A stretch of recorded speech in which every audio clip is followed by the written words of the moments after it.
Good morning, everybody. I just concluded a productive phone call with President Medvedev, and I'm pleased to announce that after a year of intense negotiations, the United States and Russia have agreed to the most comprehensive arms control agreement in nearly 2 decades. Since taking office, one of my highest priorities has been addressing the threat posed by nuclear weapons to the American people. And that's why last April in Prague, I stated America's intention to pursue the peace and security of a world without nuclear weapons, a goal that's been embraced by presidents like John F. Kennedy and Ronald Reagan.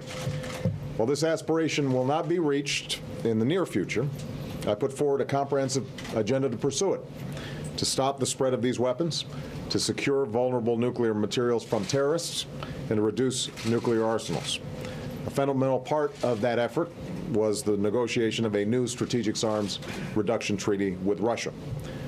Furthermore, since I took office, I've been committed to a reset of our relationship with Russia.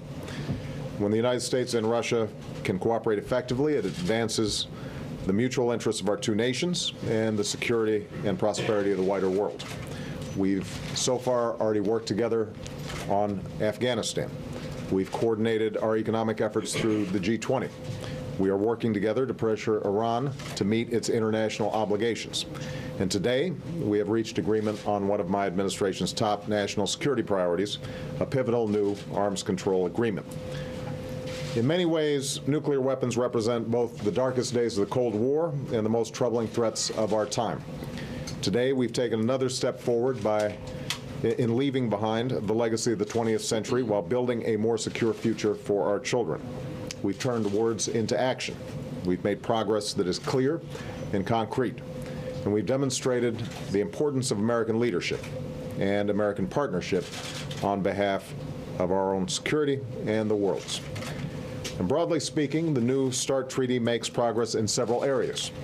It cuts by about a third the nuclear weapons that the United States and Russia will deploy. It significantly reduces missiles and launchers. It puts in place a strong and effective verification regime. And it maintains the flexibility that we need to protect and advance our national security and to guarantee our unwavering commitment to the security of our allies. With this agreement, the United States and Russia, the two largest nuclear powers in the world, also send a clear signal that we intend to lead by upholding our own commitments under the Nuclear Non-Proliferation Treaty. We strengthen our global efforts to stop the spread of these weapons and to ensure that other nations meet their own responsibilities. I'm pleased that almost 1 year to the day after my last trip to Prague, the Czech Republic, a close friend and ally of the United States, has agreed to host President Medvedev and me on April 8th as we sign this historic treaty.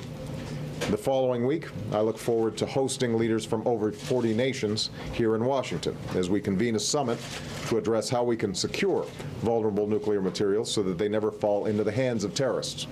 And later this spring, the world will come together in New York to discuss how we can build on this progress and continue to strengthen the global non-proliferation regime. Through all these efforts, cooperation between the United States and Russia will be essential. I want to thank President Medvedev for his personal and sustained leadership as we worked through this agreement. We've had the opportunity to meet many times over the last year, and we both agree that we can serve the interests of our people through close cooperation. I also want to thank my national security team, who did so much work to make this day possible. That includes the leaders with me here today, Secretary Clinton, Secretary Gates, and Admiral Mullen. And it includes a tireless negotiating team. It took patience, it took perseverance, but we never gave up. And as a result, the United States will be more secure, and the American people will be safer. Finally, I look forward to continuing to work closely with Congress in the months ahead. There's a long tradition of bipartisan leadership on arms control. Presidents of both parties have recognized the necessity of securing and reducing these weapons. Statesmen like George Shultz, Sam Nunn, Henry Kissinger, and Bill Perry have been outspoken in their support of more assertive action. Earlier this week, I met with my friends John Kerry and Dick Lugar to discuss this treaty, and throughout the morning, my administration will be consulting senators. My administration will be consulting senators from both parties as we prepare for what I hope will be a strong bipartisan support to ratify the New START treaty. With that, I'm going to leave you in the able hands of my Secretary of State, Hillary Clinton, as well as Secretary of Defense Gates and Joint Chiefs Staff Chairman Mike Mullen. So I want to thank all of you for your attention. Hillary?